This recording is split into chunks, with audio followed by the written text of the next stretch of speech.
if you are in a relationship and you are not the person who pays the bills, you don't really know what bank account you have or what credit cards you have or anything like that, don't allow that to happen to yourself. Even if you continue to not be the one who pays the bills, at least make yourself aware of what you do have so that you have a starting place. Yeah. Otherwise, you're simply collecting the mail every day and starting to go through the envelopes that are there to try to find out that part of your life that you really didn't know existed. Welcome to Financially Ever After Widowhood, the podcast where we empower women to take control of their financial future after the loss of a spouse. I'm your host, Stacy Francis, President and CEO of Francis Financial, an award-winning and nationally recognized financial advisory firm. With the help of incredible guests, I'm ready to guide you through this challenging transition. I'm so happy to introduce you all to Kathy Gleason, who I got to know on her own podcast called As I Live and Grieve. She started the podcast nearly 2 years ago, and they've had guests from over 80 countries talking about all aspects of grief. It's gained an international audience with over 150 episodes, and it's a great resource for all of you experiencing and living through grief. Kathy describes herself as eclectic. She says she's tried to retire 4 times. I don't know if she's quite succeeded because she is busier than ever. In addition to her podcast, she's working on her second book called Intentional Grief. She lives in Western New York and volunteers her time at a local veterans group, as well as serves as treasurer for Aurora House, which is a local hospice home. I know that you'll fall in love with Kathy just as I have. She describes herself, and I can definitely also back this up, as an open book, wanting to help other women who have experienced and are living through the journey of grief. So without further ado, please help me welcome our wonderful guest today, Kathy Gleason. Hi, Kathy. I'm so excited to interview you. I've been on your podcast and, the shoe is on the other foot and I get to ask you lots of questions. And I'm so happy and excited for our audience to get to meet you. So welcome. Thank you so much. Thanks for having me. I think this is going to be a great conversation. We always seem to really circle around some really good topics and really good comments. So I'm looking forward to it. Thanks. Me too. Well, tell me, if you don't mind sharing your personal story, what really attracted you to doing this work? And you really speak about widowhood. You talk to a lot of women who are experiencing that very difficult journey too. Well, probably what drove me to it at this point in my life is the same thing that drove me away from it decades before. Both of my parents really were very detail-oriented, and my mother especially was the inveterate planner. She would plan for everything. So after she herself became a widow, she eventually remarried and became a widow a second time. At that point, and in that time, I guess for society, grief was really not something that was talked about much at all. It really just wasn't. Nobody knew that much about it. It wasn't a topic of conversation.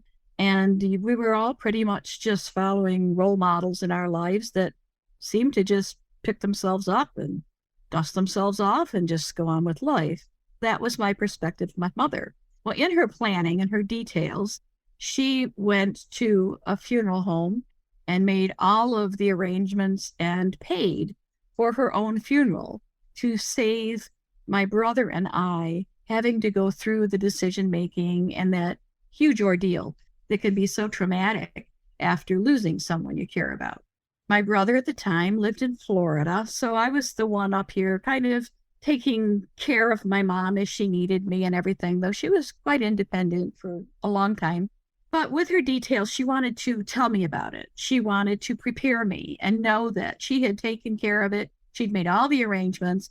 So she would give me a call and she said, Kathleen, come over. I want to tell you, everything that I've done. And I was just terrified at the thought of discussing death. I just physically and emotionally could not handle it. So I would literally make excuses to not have that conversation with my mother. They went on for years. Well, then, of course, she eventually did die. And all of her planning, I realized at that point in time, was truly a gift that she gave to my brother and I. Those plans, those details were all taken care of, even the payment of it. We really only had to just kind of follow what was already laid out. And it gave us a chance to celebrate her life. After that, it wasn't any more easy for me to talk about death or dying. I retired from my job. I took an early retirement and did some freelance work. And my freelance work brought me to a comfort care home, which is a hospice home. At first, I thought, oh, here I am. I hate talking about death, and I'm going to be surrounded by it. Hospice is where everybody goes to die. I just continued to avoid it. I did take the job at the comfort care home because I knew the office I would be working in was down in the basement, and I would not be around the residents or the patients who were dying. After about 6 months or so, I was handling that very well. I never even saw the patients until one day the nurse came to me and said she needed help. She needed to reposition a patient and needed an extra pair of hands. I agreed to help. What could I do? And I went up.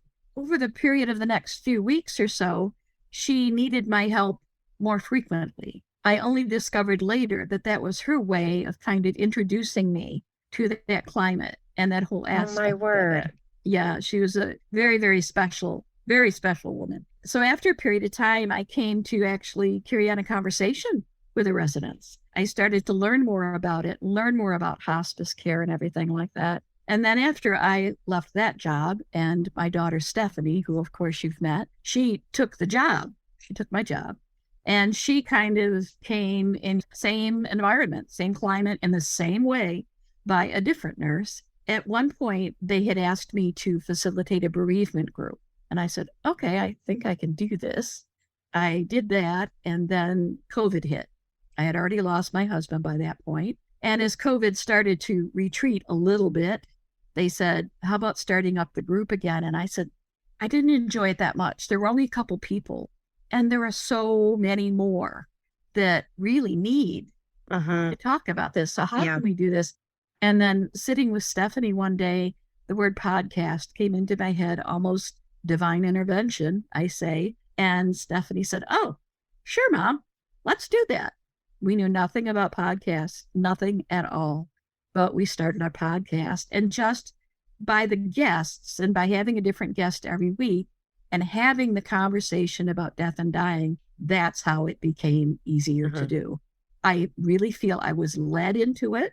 I started paying attention to the signs, and that really has made all the difference in my life.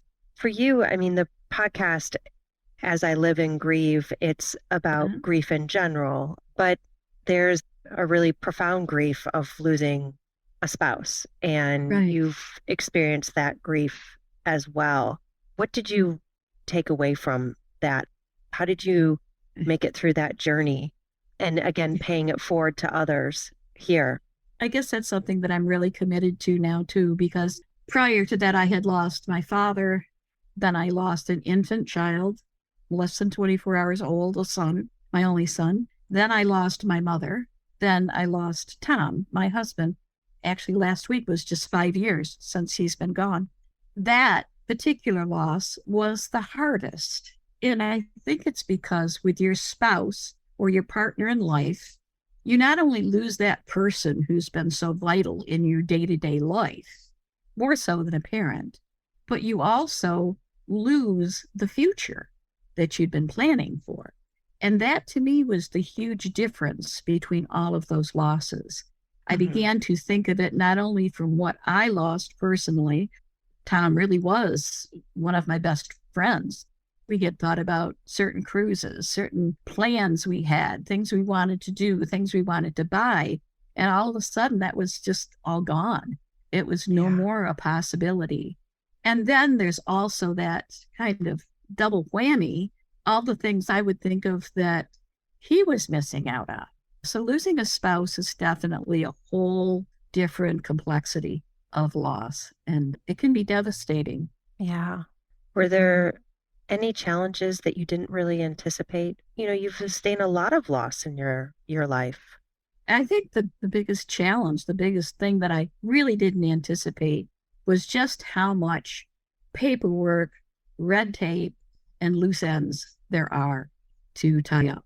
And you are already feeling very, very alone, totally devastated, but you have to do certain things in a certain timely manner that gives you no choice but to find a way to do it. And that's another layer. There wasn't, that I knew of, I know better now, there was no checklist that I could get, no friend that had gone through it before me that said, all right, let's sit down. We're going to make a list of everything you need to do. Yeah. Just totally trying to wing it. I was eventually informed of an insurance policy I didn't even know he had, didn't even know existed. Somebody made a comment in passing, and I thought, well, time out. Whoa, what are you talking about? And she said, yeah, check it out. Here's the phone number. And I called, and sure enough, it was just sitting right there. Yeah. That's unbelievable. And I hear from so many women like you, Kathy, the words of overwhelm and just so many things to do. There are a lot of great resources now. I'm just sharing with everyone listening, financial resources for widows. We have fantastic checklists, even time frames of how to do this. But Kathy, did you do this on your own, or were you able to surround yourself with others to help you? Because I can't imagine how painful it is for the 50th time to talk to someone on the phone, whether it's a membership or a credit card or a bank account, sharing that your spouse has passed away. That's debilitating. Did you manage this all on your own? I did. Oh my gosh. I know if I had asked Stephanie, for example, she would have helped me. But she had a busy life too. And she had 2 young boys, and they were in school and had sports and everything like that. So I did it on my own. I'm also a pretty determined, persistent, independent woman. And I was determined, I was bound and determined I was going to find my way through it. But for a lot of people, you don't know who to reach out to, because so many people, they might be there for the calling hours for the funeral, but unless they've really experienced it themselves, they're going to be limited help to you.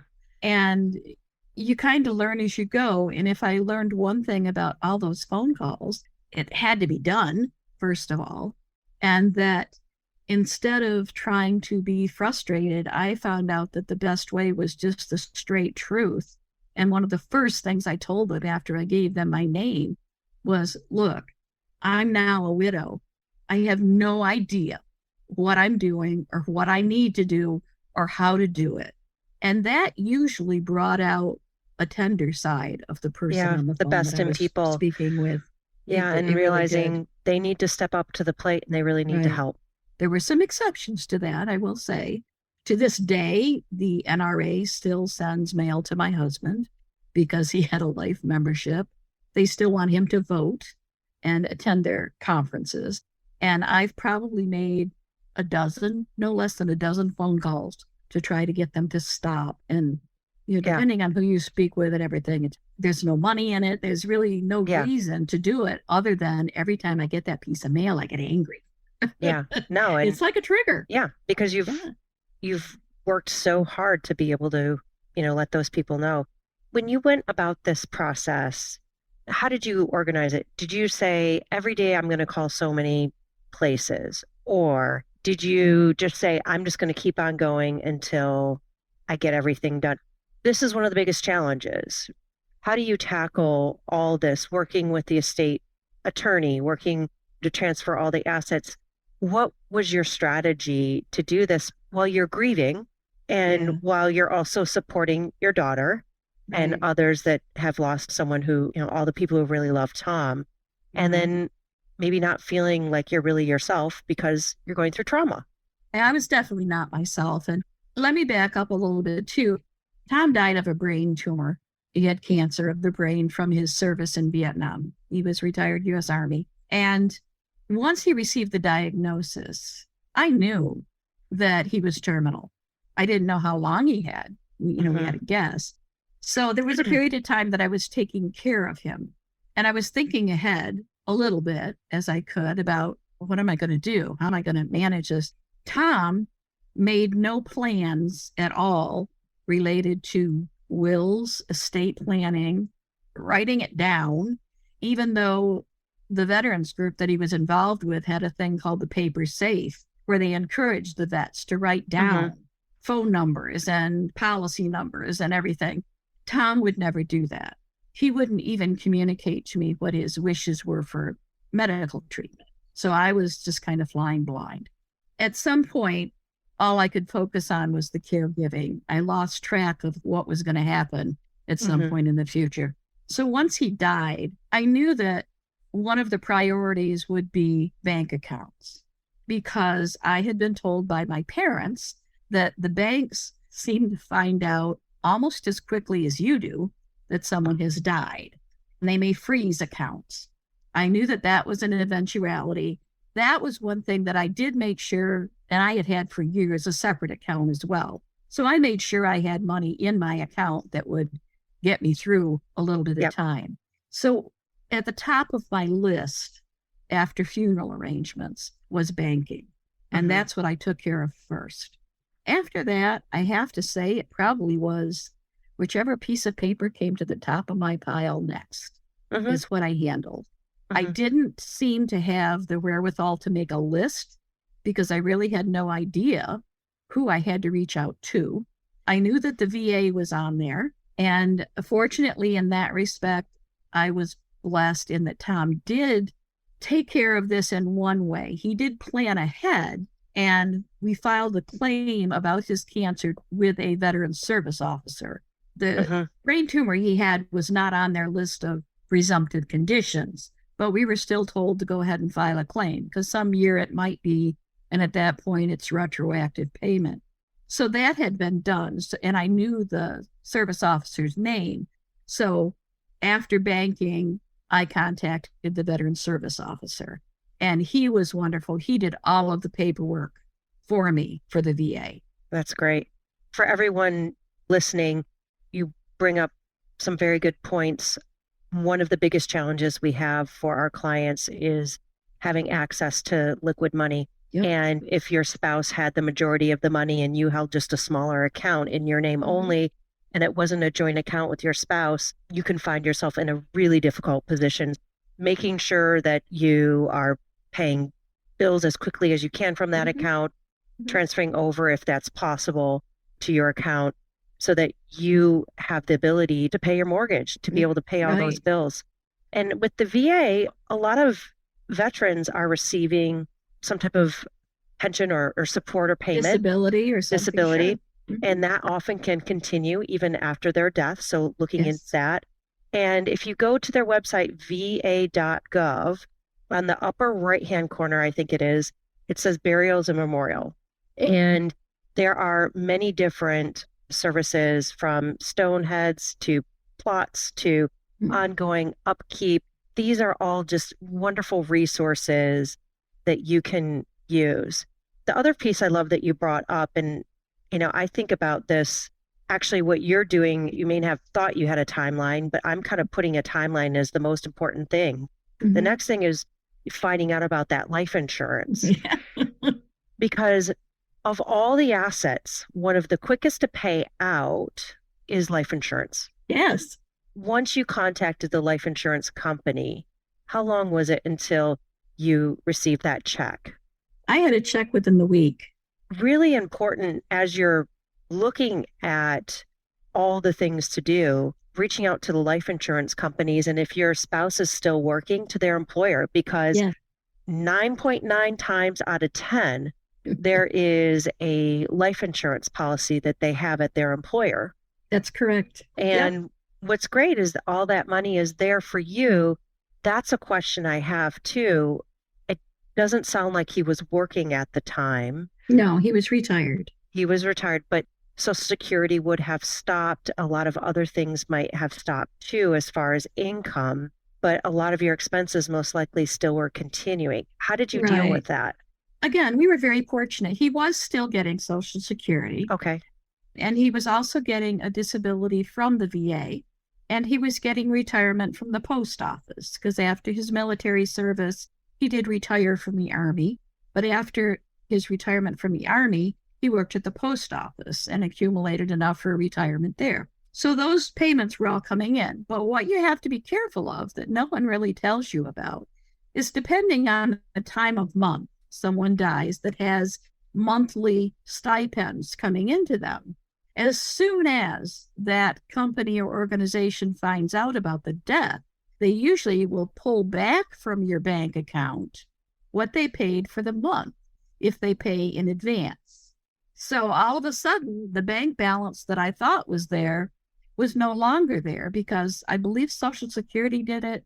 I know the VA did it as well, and the post office retirement. They all pulled back the monthly payment. Now, Tom died on the 23rd of the month.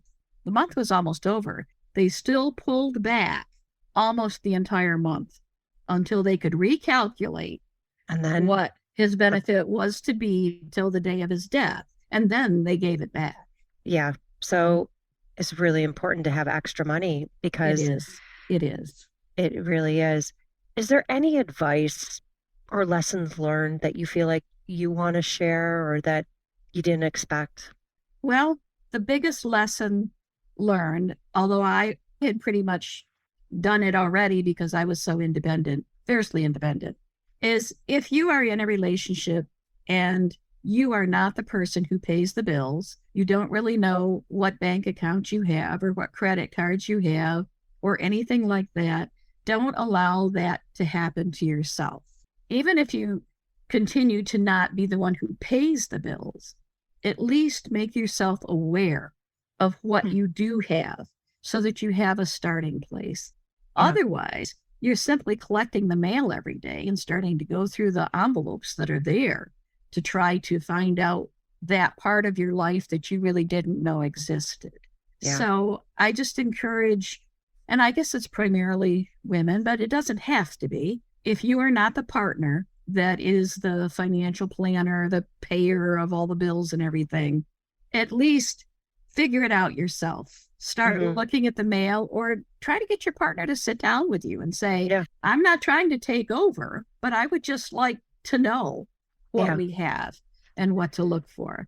Ideally, you can get it all written down, but that doesn't always happen. It's interesting. I just read a statistic yesterday of a study by UBS. They surveyed a very large group of men and women and found that only 20% of married couples make long-term financial decisions and manage money together. So what about that other 80%? And for women, 8 out of 10 of us, we are going to be on our own at some point in our life, making our own financial decisions. And I've seen time and time again, women, we primarily work with women who have suffered the loss of their spouse, but then they have an additional burden of getting up to speed with the finances because they haven't intentionally or, unintentionally just not really been involved. And you can miss things. Sometimes it's a little bit like Sherlock Holmes, where we're going through the tax return to see where are interest and dividends and capital gains coming from. Are there any distributions from retirement plans to try and find where these even are? And insurance policies, quite frankly, is even harder to find that because you have to go through a bank account and figure out, okay, if that was written to USA, was that for our homeowners and our auto, or is there a life insurance policy somewhere? Yeah, it is, and I love puzzles, but that's not a puzzle that I ever want to have to and it's to not a play puzzle again. you want to deal with. I love No. puzzles too. I do. Yeah. And I'm very good. I do the corners first, right? I have my little strategy, but I do too. but that's the last time you need a puzzle. Yeah, exactly. And I think it was you when you were a guest on our podcast one time, you were talking about if you happen to find yourself in that position, what can you do? And I think it was you that mentioned you can start with the mail. Start Yes. looking at the mail you've received. And then after that, look at your bank account. And if you don't have access to your online account, go to the bank. They'll help you. Yeah. And they'll get it. And they can even they print out will. statements. Yeah. Exactly. They will be very accommodating. The people at the bank were wonderful to me. Yeah. And one bank even said, "Are you okay for money?" The bank was willing to figure out a way That's to great. help. Yeah. Another really good tip is to look at your spouse's wallet. And all of those cards, what we do tend to see is that if a person has a credit card from, let's say, JP Morgan Chase, usually there's a checking account and a savings account too. Right. So that helps you, like you said, seeing the mail. What financial institutions are you being sent mail from, and looking all that, reaching out to your accountant. And your accountant will get every year all of the documents they need to be able to prepare the tax return. And they keep that. And it shows all the institutions where you have money. The goal is to use that resource list before something happens and really mapping it all out. But if not, there are ways to also do that. Yeah. So your priority, I think, for yourself needs to be to make sure that you have some money to live on. And then to find out what money there might be that you can continue to use for investment or whatever. And look at ways you can kind of either spend down or consolidate things you need, your bills or anything like that. And then even ways that you can kind of save on your own budget. Yeah. Because once you, even though it's a lot of work and it's difficult, how many times a day can you say, "My husband died"? It's tough. It really is. And at night, all you want to do is sit on the couch and sob. But the sooner you get that done, the sooner you get those priorities done, then you can really start working on yourself. And that's critical. And I have to say, Kathy, part of the reason why I just am so passionate about working in this area and working with women is to take the stress and anxiety about worrying about money and whether or not they're going to be okay long term. Absolutely. At least take that piece away. It's not going to make everything perfect. Stress in general is very difficult, but financial stress can be especially toxic. My goal is to just give that gift so that women can grieve slowly over time, heal, and really live the best life they possibly can. And I'd love for you, if you don't mind, before we leave, to just talk about your podcast and how everyone can find out, because everyone listening, As I Live and Grieve, it started about 2 years ago.